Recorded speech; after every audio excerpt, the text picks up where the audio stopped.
بسم اللہ الرحمن الرحیم۔ السلام علیکم ناظرین۔ بحیرہ عرب میں ایک بالائی سطح پر کم دباؤ موجود ہے جو کل سے سندھ کے مختلف علاقوں میں بارش برسا رہا ہے۔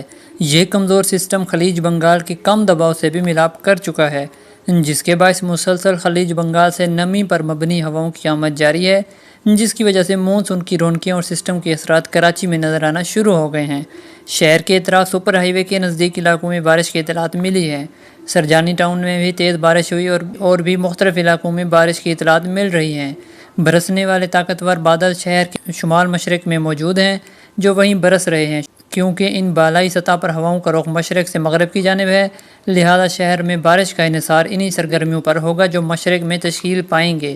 کراچی کے حوالے سے پیشن گوئی کرتے چلیں تو کراچی میں آج مطلع جزوی ابرآلود اور گرم و حبس ہے۔ کراچی کے مضافات اور کراچی کے کچھ علاقوں میں بارش بھی ہو رہی ہے، جبکہ پیر کو گرج چمک کے ساتھ درمیانی شدت کی بارش ہو سکتی ہے اور کل سے بارشوں کا باقاعدہ کراچی میں آغاز ہو جائے گا انشاءاللہ۔ محکمہ موسمیات نے مزید بتایا کہ شہر میں منگل کو بھی گرج چمک کے ساتھ درمیانی اور کہیں موسلادھار بارش کے امکانات ہیں۔ شہر میں بارش کا سلسلہ 23 اگست تک جاری رہ سکتا ہے۔